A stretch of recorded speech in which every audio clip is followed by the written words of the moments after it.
Hukum Ketenagakerjaan Modul 2 Kegiatan Belajar 2. Ketentuan tenaga kerja asing. Ada dua nomor, A dan B. A.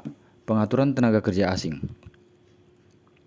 Sebelum lahirnya Undang-Undang Nomor 13 Tahun 2003 tentang Ketenagakerjaan, penggunaan tenaga kerja asing di Indonesia diatur dalam Undang-Undang Nomor 3 Tahun 1958 tentang penempatan tenaga kerja asing UU PTKA. Dalam perjalanannya, pengaturan mengenai penggunaan tenaga kerja asing tidak lagi diatur dalam undang-undang tersendiri, namun sudah merupakan bagian dari kompilasi dalam Undang-Undang Ketenagakerjaan yang baru. Dalam Undang-Undang Ketenagakerjaan, pengaturan penggunaan tenaga kerja asing dimuat dalam bab 8 pasal 42 sampai dengan pasal 49. Pengaturan tersebut dimulai dari kewajiban pemberi kerja yang menggunakan tenaga kerja asing atau TKA untuk memperoleh izin tertulis, memiliki rencana penggunaan TKA yang memuat alasan, jenis jabatan, dan jangka waktu penggunaan TKA. Kewajiban penunjukan tenaga kerja WNI sebagai pendamping TKA, hingga kewajiban memulangkan TKA ke negara asal setelah berakhirnya hubungan kerja. Undang-Undang Ketenagakerjaan menegaskan bahwa setiap pengusaha dilarang mempekerjakan orang-orang asing tanpa izin tertulis dari menteri. Pengertian tenaga kerja asing juga dipersempit, yaitu warga negara asing pemegang visa dengan maksud bekerja di wilayah Indonesia. Di dalam ketentuan tersebut ditegaskan kembali bahwa setiap pemberi kerja yang mempekerjakan tenaga kerja asing wajib memiliki izin tertulis dari menteri atau pejabat yang ditunjuk. Untuk memberikan kesempatan kerja yang lebih luas kepada tenaga kerja Indonesia atau TKI, pemerintah membatasi penggunaan tenaga kerja asing dan melakukan pengawasan. Dalam rangka itu, pemerintah mengeluarkan sejumlah perangkat hukum mulai dari perizinan, jaminan perlindungan kesehatan, sampai pada pengawasan. Sejumlah peraturan yang diperintahkan oleh Undang-Undang Ketenagakerjaan antara lain ada 7 poin. 1. Keputusan Menteri tentang jabatan tertentu dalam waktu tertentu, pasal 42 ayat 5. Keputusan Menteri tentang tata cara pengesahan rencana penggunaan tenaga kerja asing, pasal 43 ayat 4. Keputusan Menteri tentang jabatan dan standar kompetensi, pasal 44 ayat 2. Keputusan Menteri tentang jabatan-jabatan tertentu yang dilarang dijabat oleh tenaga kerja asing, pasal 46 ayat 2. Keputusan Menteri tentang jabatan-jabatan tertentu di lembaga pendidikan yang dibebaskan dari pembayaran kompensasi, pasal 47 ayat 3. Peraturan pemerintah tentang besarnya kompensasi dan penggunaannya, pasal 47 ayat 4. Dan 7. Keputusan Presiden tentang penggunaan tenaga kerja asing serta pelaksanaan pendidikan dan pelatihan tenaga kerja pendamping, pasal 49. Sejak Undang-Undang Ketenagakerjaan diundangkan pada tanggal 25 Maret 2003, telah dilahirkan beberapa peraturan pelaksana undang-undang tersebut. Antara lain, ada 3 poin. Keputusan Menteri Tenaga Kerja dan Transmigrasi nomor 223/Men/2003 tentang jabatan-jabatan di lembaga pendidikan yang dikecualikan dari kewajiban membayar kompensasi. 2. Keputusan Menteri Tenaga Kerja dan Transmigrasi nomor 67/Men/4 tentang pelaksanaan program jam sostek bagi tenaga kerja asing. 3. Peraturan Menteri nomor PER.02/Men/3/2008 tentang tata cara penggunaan tenaga kerja asing. Selanjutnya dijelaskan bahwa untuk memenuhi kebutuhan pasar kerja nasional, terutama dalam mengisi kekosongan keahlian dan kompetensi di bidang tertentu yang tidak dapat tercover oleh tenaga kerja Indonesia, maka tenaga kerja asing dapat dipekerjakan di Indonesia sepanjang dalam hubungan kerja untuk jabatan tertentu dan waktu tertentu. Mempekerjakan tenaga kerja asing dapat dilakukan oleh pihak manapun sesuai dengan ketentuan kecuali pemberi kerja orang perseorangan. Setiap pemberi kerja yang mempekerjakan tenaga kerja asing wajib memiliki izin tertulis dari menteri atau pejabat yang ditunjuk kecuali terhadap perwakilan negara asing yang mempergunakan tenaga kerja asing sebagai pegawai diplomatik atau konsuler. Ketentuan mengenai jabatan tertentu dan waktu tertentu bagi tenaga kerja asing ditetapkan dengan keputusan menteri, yaitu keputusan menteri nomor KEP 173/Men/2000 tentang jangka waktu izin mempekerjakan tenaga kerja warga negara asing pendatang. Terhadap sejumlah pengajuan atau rencana penggunaan tenaga kerja asing di Indonesia harus dibatasi, baik dalam jumlah maupun bidang-bidang yang dapat diduduki oleh tenaga kerja asing. Hal ini bertujuan agar kehadiran tenaga kerja asing di Indonesia bukanlah dianggap sebagai ancaman yang cukup serius bagi tenaga kerja Indonesia. Justru kehadiran mereka sebagai pemicu bagi tenaga kerja Indonesia untuk lebih profesional dan selalu menambah kemampuan dirinya agar dapat bersaing baik di antara sesama tenaga kerja Indonesia maupun dengan tenaga kerja asing. Oleh karenanya, Undang-Undang Ketenagakerjaan membatasi jabatan-jabatan yang dapat diduduki oleh tenaga kerja asing. Terhadap tenaga kerja asing dilarang menduduki jabatan yang mengurusi personalia atau jabatan-jabatan tertentu yang selanjutnya diatur dengan Keputusan Menteri Tenaga Kerja dan Transmigrasi Nomor 223 Tahun 2003 tentang jabatan-jabatan di lembaga pendidikan yang dikecualikan dari kewajiban membayar kompensasi. Jabatan-jabatan yang dilarang atau closed list. Ini harus diperhatikan oleh si pemberi kerja sebelum mengajukan penggunaan tenaga kerja asing. Selain harus mentaati ketentuan tentang jabatan, juga harus memperhatikan standar kompetensi yang berlaku. Ketentuan tentang jabatan dan standar kompetensi didelegasikan ke dalam bentuk keputusan menteri. Namun dalam prakteknya kewenangan delegatif maupun atributif belum menggunakan aturan yang sesuai dengan Undang-Undang Ketenagakerjaan. B. Prosedur penggunaan tenaga kerja asing. Kehadiran tenaga kerja asing dapat dikatakan sebagai salah satu pembawa devisa bagi negara di mana adanya pembayaran kompensasi atas setiap tenaga kerja asing yang dipekerjakan. Pembayaran kompensasi ini dikecualikan pada pemberi kerja tenaga kerja asing merupakan instansi pemerintah, perwakilan negara asing, badan-badan internasional, lembaga sosial, lembaga keagamaan, dan jabatan-jabatan tertentu di lembaga pendidikan. Besarnya dana kompensasi untuk tenaga kerja Indonesia di luar negeri sebesar $15. Sedangkan kompensasi untuk tenaga kerja asing di Indonesia sebesar $100. Dalam rangka pelaksanaan transfer of knowledge dari tenaga kerja asing kepada tenaga kerja Indonesia, kepada pemberi kerja diwajibkan untuk mengadakan pendidikan dan pelatihan bagi tenaga kerja pendamping.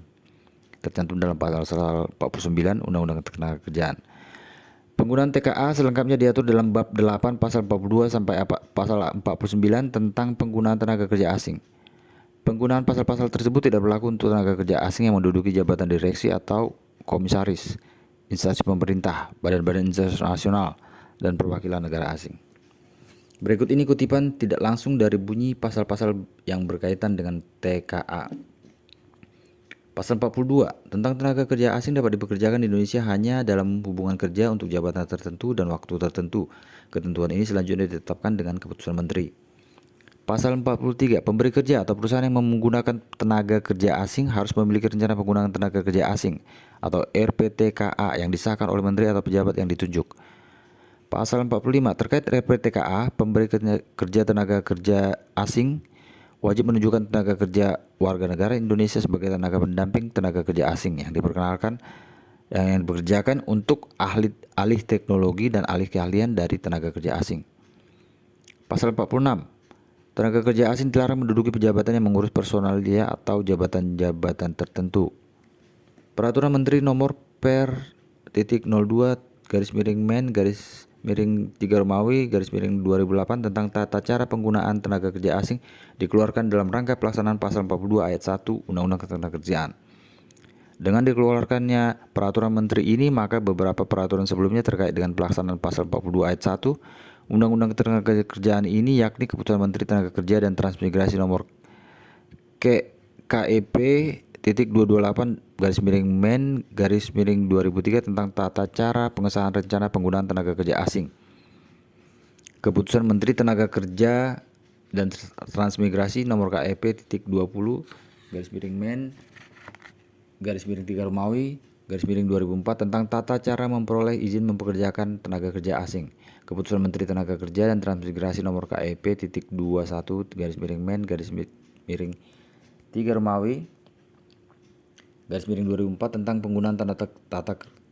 tentang penggunaan tenaga kerja asing sebagai pemandu, nyanyi, atau karaoke. Peraturan Menteri Tenaga Kerja dan Transmigrasi Nomor PER.07-Men-3-2006 tentang penyederhanaan prosedur memperoleh izin mempekerjakan tenaga kerja asing atau IMTA. Peraturan Menteri Tenaga Kerja dan Transmigrasi Nomor PER1.18-Men-4-Romawi-2006 tentang perubahan atas Peraturan Menteri Tenaga Kerja dan Transmigrasi Nomor PR.07-Men-3-Romawi-2006 tentang penyederhanaan prosedur memperoleh izin mempekerjakan tenaga kerja asing atau IMTA. Peraturan Menteri Tenaga Kerja dan Transmigrasi Nomor PR.34-Men-3-Romawi-2006 tentang ketentuan pemberian izin mempekerjakan tenaga kerja asing atau IMTA kepada pengusaha yang mempekerjakan tenaga kerja asing pada jabatan direksi atau komisaris dicabut dan dinyatakan dan tidak berlaku. Pasal 44.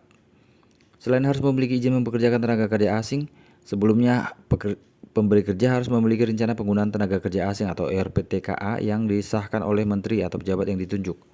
Pasal 3 menyebutkan bahwa pemberi kerja yang akan mempekerjakan TKA harus memiliki RPTKA yang digunakan sebagai dasar untuk mendapatkan izin mempekerjakan tenaga kerja asing atau IMTA. Untuk mendapatkan pengesahan RPTKA, pemberi kerja TKA harus mengajukan permohonan secara tertulis yang dilengkapi alasan penggunaan TKA dengan melampirkan. Ada 8 poin. 1. Formulir RPTKA yang sudah dilengkapi. 2. Surat izin usaha dari instansi yang berwenang. 3. Akte pendirian sebagai badan hukum yang sudah disahkan oleh pejabat yang berwenang. 4. Keterangan domisili perusahaan dari pemerintah daerah setempat. 5. Bagan struktur organisasi perusahaan. 6. Surat penunjukan TKI sebagai pendamping TKA yang dipekerjakan. 7. Salinan bukti wajib lapor ketenagakerjaan yang masih berlaku berdasarkan Undang-Undang Nomor 7 Tahun 1981 tentang wajib lapor ketenagakerjaan di perusahaan. Dan 8. Rekomendasi jabatan yang akan diduduki oleh TKA dari instansi tertentu apabila diperlukan. Formulir RPTKA sebagaimana dimaksud dalam huruf A memuat 1. Identitas pemberi kerja TKA. 2. Jabatan dan atau kedudukan TKA dalam struktur bagian organisasi perusahaan yang bersangkutan. 3. Besarnya upah TKA yang akan dibayarkan. 4. Jumlah TKA. 5. Lokasi kerja TKA. 6. Jangka waktu penggunaan TKA. 7. Penunjukan tenaga kerja warga negara Indonesia sebagai pendamping TKA yang dipekerjakan. Dan 8. Rencana program pendidikan dan pelatihan tenaga kerja Indonesia. Dalam hal hasil penilaian kelayakan permohonan RPTKA setelah sesuai prosedur yang ditetapkan, Dirjen atau Direktur harus menerbitkan keputusan pengesahan RPTKA. Penerbitan keputusan pengesahan RPTKA yang dilakukan oleh Dirjen untuk permohonan penggunaan TKA sebanyak 50 atau lebih, serta Direktur untuk permohonan penggunaan TKA yang kurang dari 50 orang. Keputusan pengesahan RPTKA ini memuat 1. Alasan penggunaan TKA. 2. Jabatan dan atau kedudukan TKA dalam struktur organisasi perusahaan yang bersangkutan. 3. Besarnya upah TKA. 4. Jumlah TKA. 5. Lokasi kerja TKA. 6. Jangka waktu penggunaan TKA. 7. Jumlah TKI yang ditunjuk sebagai pendamping TKA. Dan 8. Jumlah TKI yang dipekerjakan. Pemberi kerja TKA dapat mengajukan permohonan perubahan RPTKA sebelum berakhirnya jangka waktu RPTKA yang perubahan RPTKA tersebut meliputi 1. Penambahan pengurangan jabatan beserta jumlah TKA. 2. Perubahan jabatan dan atau 3. Perubahan lokasi kerja. Bagi tenaga kerja asing yang dipekerjakan oleh pemberi kerja wajib memenuhi persyaratan yakni memiliki pendidikan dan atau pengalaman kerja sekurang-kurangnya 5 tahun yang sesuai dengan jabatan yang akan didudukinya. Bersedia membuat pernyataan untuk mengalihkan keahliannya kepada tenaga kerja warga negara Indonesia khususnya tenaga kerja Indonesia atau TKI pendamping dan dapat berkomunikasi dalam bahasa Indonesia. Ketentuan izin menggunakan tenaga kerja asing atau IMTA diberikan oleh Direktur Pengadaan dan Penggunaan Tenaga Kerja Kementerian Tenaga Kerja dan Transmigrasi kepada pemberi kerja tenaga kerja asing dengan terlebih dahulu mengajukan permohonan untuk mendapatkan rekomendasi visa dalam kurung TA01 dengan melampirkan pasal 23. 1. Kopi surat keputusan pengesahan RPTKA. 2. Kopi paspor TKA yang akan dipekerjakan. 3. Daftar riwayat hidup TKA yang akan dipekerjakan. 4. Kopi ijazah dan atau keterangan pengalaman kerja TKA yang akan dipekerjakan. 5. Kopi surat penunjukan tenaga kerja pendamping Dan 6. Pas foto berwarna ukuran 4x6 cm sebanyak 1 lembar. Dalam hal Ditjen Imigrasi telah mengabulkan permohonan visa untuk dapat bekerja atas nama TKA yang bersangkutan dan menerbitkan surat pemberitahuan tentang persetujuan pemberian visa, maka pemberi kerja TKA mengajukan permohonan IMTA dengan melampirkan pasal 24. 1. Kopi draft perjanjian kerja. 2.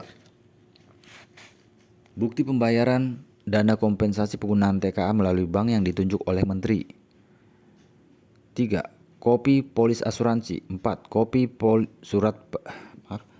surat pemberitahuan tentang persetujuan pemberian visa. Dan 5. Foto berwarna ukuran 4x6 sebanyak 2 lembar. Mengenai perpanjangan izin mempekerjakan tenaga kerja asing atau IMTA diatur dalam pasal 27 dan pasal 28. IMTA dapat diperpanjang paling lama 1 tahun bila masa berlaku IMTA belum berakhir.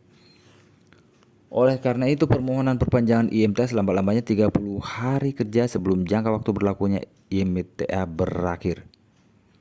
Permohonan perpanjangan IMTA dilakukan dengan mengisi formulir perpanjangan IMTA dengan melampirkan 1. Kopi IMTA yang masih berlaku. 2. Bukti pembayaran dana kompensasi penggunaan TKA melalui bank yang ditunjuk oleh menteri. 3. Kopi polis asuransi. 4. Pelatihan kepada TKI pendamping. 5. Kopi keputusan RPTKA yang masih berlaku. Dan 6. Foto berwarna ukuran 4x6 sebanyak 2 lembar.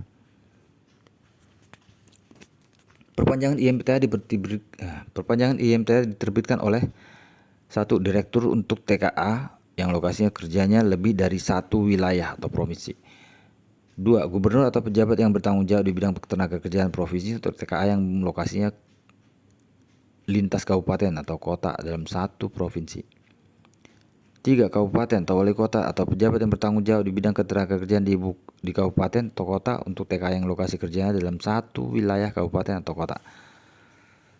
Pekerjaan yang bersifat darurat atau pekerjaan-pekerjaan yang apabila tidak ditangani secara langsung mengakibatkan kerugian fatal bagi masyarakat umum dan jangka waktunya tidak lebih dari 30 hari, yang mana jenis pekerjaan mendesak itu ditetapkan oleh instansi pemerintah yang membidangi sektor usaha yang bersangkutan. Permohonan pengajuan IMTA yang bersifat mendesak ini disampaikan kepada direktur dengan melampirkan 1. Rekomendasi dari instansi pemerintah yang berwenang. 2. Kopi polis asuransi. 3. Fotokopi paspor TKA yang bersangkutan. 4. Foto TKA ukuran 4x6 cm sebanyak 3 lembar. 5. Bukti pembayaran dana kompensasi penggunaan TKA melalui bank yang ditunjuk oleh menteri. Dan 6. Bukti izin keimigrasian yang masih berlaku. Untuk memperoleh IMTA bagi TKA yang bekerja di kawasan ekonomi khusus, pemberi kerja TKA harus mengajukan permohonan secara tertulis kepada pejabat yang ditunjuk di kawasan ekonomi khusus. Tata cara memperoleh IMTA di kawasan ekonomi khusus mengikuti ketentuan dalam poin 5.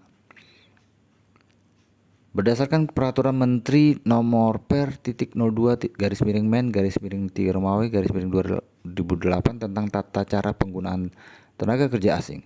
Penggunaan mempergunakan tenaga kerja asing untuk pertama kalinya diajukan kepada Menteri Tenaga Kerja dan Transmigrasi. Selanjutnya untuk perpanjangan dilakukan dan diberikan oleh direktur atau gubernur wali kota yang kondisi ini telah melahirkan masalah baru di daerah. Contoh kasus yang terjadi di Kota Batam. Sebelum diberlakukan Undang-Undang Ketenagakerjaan, pemerintah daerah melalui Seksi Penempatan Kerja dan Tenaga Kerja Asing melalui tugas dan wewenang dalam proses pemberian izin tenaga kerja asing di Kota Batam.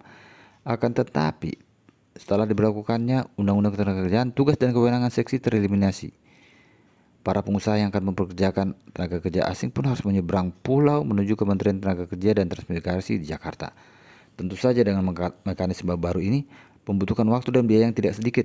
Kerumitan yang dipandang oleh para pengusaha yang akan meminta izin mempekerjakan tenaga kerja asing ini menjadi sorotan, terutama bagi kementerian yang bertanggung jawab di bidang ketenagakerjaan untuk dapat meningkatkan kinerjanya dalam memberikan pelayanan, khususnya pemberian izin mempekerjakan tenaga kerja asing. Selanjutnya, Menteri Tenaga Kerja dan Transmigrasi menerbitkan surat keputusan nomor B.388/Men/TKDN/4 tanggal 21 Juli 2005 yang telah disosialisasikan oleh Dinas Tenaga Kerja Kota Batam. SK ini pun mendapat tanggapan keras dari kalangan pengusaha di Batam untuk dapat meninjau kembali tentang pengesahan RPTKA. Keberatan lain yang menjadi poin penting adalah biaya yang cukup besar untuk mengurus pengajuan dan izin penggunaan tenaga kerja asing. Pengurusan izin penempatan tenaga kerja asing juga muncul sehubungan dengan pendapatan asli daerah atau PAD karena dalam kaitannya dengan dana kompensasi di Provinsi Jawa Timur terdapat sedikitnya 1.400 tenaga kerja asing yang tersebar di wilayah kabupaten atau kota. Berkaitan dengan keberadaan tenaga kerja asing tersebut, maka pemerintah Provinsi Jawa Timur membuat Perda Nomor 2 Tahun 2002 tentang izin kerja perpanjangan sementara dan mendesak bagi tenaga kerja warga negara asing atau pendatang yang substansinya memberikan pembebanan kepada pengguna tenaga kerja asing di Jawa Timur untuk membayar dana kompensasi kepada pemerintah daerah provinsi, dan hasil dana kompensasi tersebut dibagi secara proporsional kepada setiap kabupaten kota yang terdapat di wilayah Provinsi Jawa Timur. Contoh lain terdapat di Kabupaten Bekasi yang sebagian ruang wilayah diperuntukkan untuk kawasan industri, maka dengan didirikannya berbagai perusahaan industri, dampaknya terdapat tenaga kerja asing yang bekerja di perusahaan-perusahaan industri di wilayah Bekasi. Di Kabupaten Bekasi sedikitnya terdapat 1.500 tenaga kerja asing. Dari jumlah tersebut, sebagian besar tenaga kerja asing tersebut berasal dari Korea dan Jepang. Terkait TKA di Kabupaten Bekasi diatur dalam Peraturan Daerah Nomor 19 Tahun 2001 tentang hak dan kewajiban tenaga kerja asing. Salah satu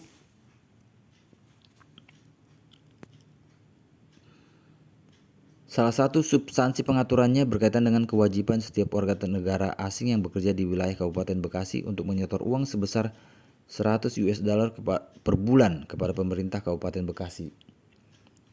Secara ekonomis, ketentuan tersebut menghasilkan dana untuk pemerintah kabupaten karena dimasukkan ke dalam anggaran penerimaan dan belanja daerah Kabupaten Bekasi, dan secara tidak langsung mekanisme tersebut dapat dikategorikan sebagai bentuk dari pengawasan tidak langsung karena setiap bulan akan diketahui berapa jumlah tenaga kerja asing yang ada di Kabupaten Bekasi. Hal tersebut dapat dilihat dari jumlah dana yang disetor setiap bulan dari para pengusaha kawasan industri di Kabupaten Bekasi ke kas Pemda Bekasi. Namun demikian, menurut Pemda Bekasi, keberadaan tenaga kerja asing di Bekasi belum memberikan keuntungan bagi pembangunan di wilayahnya. Salah satu alasannya, pemasukan pajak tenaga kerja asing sebesar 23 miliar wajib disetor ke pemerintah pusat karena berdasarkan audit BPK tahun 2005, dana tersebut merupakan pendapatan non pajak dan hak pemerintah pusat. BPK mengatakan dana tersebut bersumber dari dana pengembangan keterampilan kerja DPKK, padahal dana tersebut merupakan uang hasil pungutan dari seluruh tenaga kerja asing yang bekerja di wilayah Bekasi. Perda Nomor 19 Tahun 2001 mempertimbangkan Undang-Undang Nomor 22 Tahun 1999. Dalam undang-undang tersebut disebutkan daerah memiliki kewenangan mengatur keberadaan tenaga kerja asing demi pembangunan daerah. Hal ini berarti pungutan yang berasal dari tenaga kerja asing seharusnya juga menjadi sumber pendapatan asli daerah.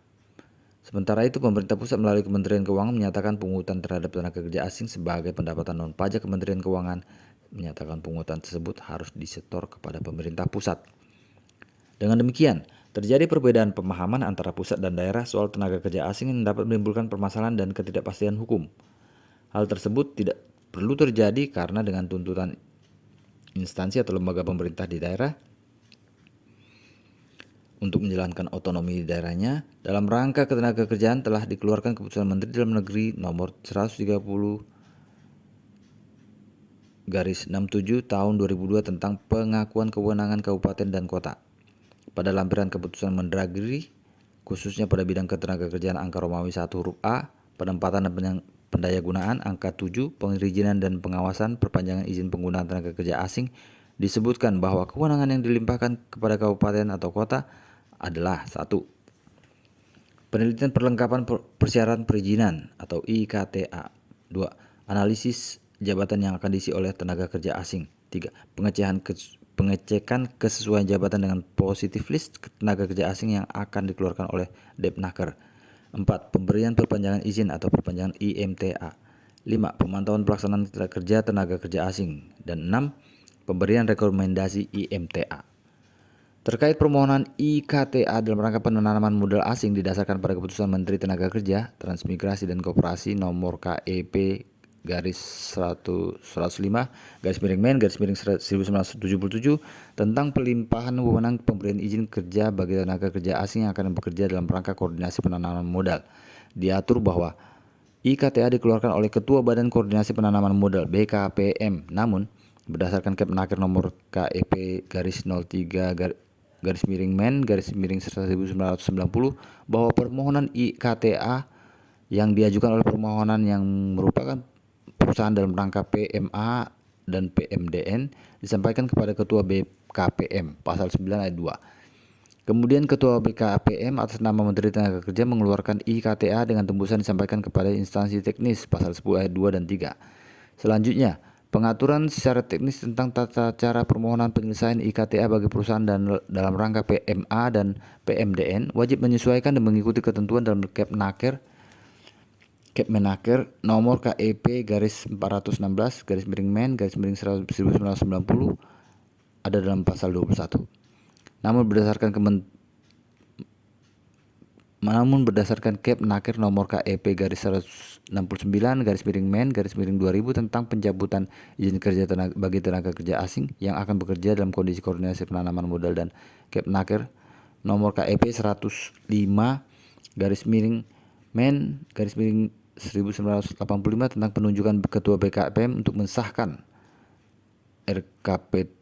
RPTKA dalam rangka penanaman modal, mencabut wewenang pemberian izin kerja IKTA oleh Ketua BKPM dalam rangka penanaman modal sejak tanggal 1 Juli tahun 2000. Selanjutnya, pemberian IKTA dilaksanakan oleh Menteri Tenaga Kerja sesuai dengan peraturan perundang-undangan yang berlaku.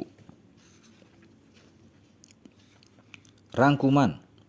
Berdasarkan uraian di atas, dapat ditarik kesimpulan sebagai berikut. 1. Ketentuan mengenai tenaga kerja asing di Indonesia telah dikeluarkannya Undang-Undang Nomor 13 Tahun 2003 tentang Ketenaga Kerjaan, tidak diatur lagi dalam satu peraturan perundang-undangan tersendiri seperti dalam Undang-Undang Nomor 3 Tahun 1958 tentang penempatan tenaga kerja asing, tetapi merupakan bagian dari kompilasi dalam Undang-Undang Ketenaga Kerjaan yang baru tersebut.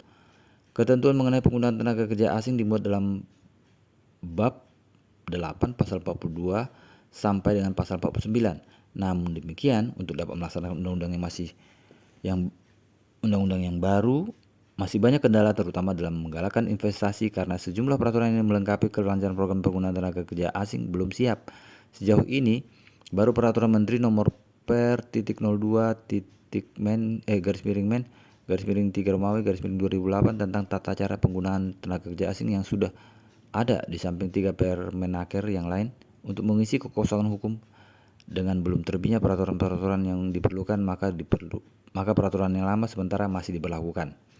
2. Penempatan tenaga kerja asing dapat dilakukan setelah pengajuan rencana penggunaan tenaga kerja asing atau RPTKA disetujui oleh Kementerian Tenaga Kerja dan Transmigrasi dengan mengeluarkan izin penggunaan tenaga kerja asing.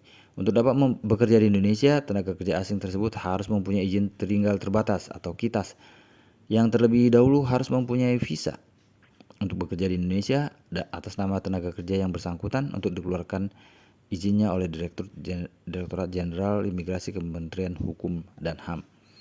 3. Tenaga ahli yang didatangkan dari luar negeri oleh perusahaan pemerintah atau swasta hendaknya benar-benar tenaga ahli yang terampil sehingga dapat membantu proses pembangunan ekonomi dan teknologi di Indonesia. Untuk itu, proses alih teknologinya kepada TKI, baik dalam jalur manajerial maupun profesionalnya, harus mendapat pengawasan yang ketat dengan memberikan sertifikasi kepada tenaga ahli tersebut.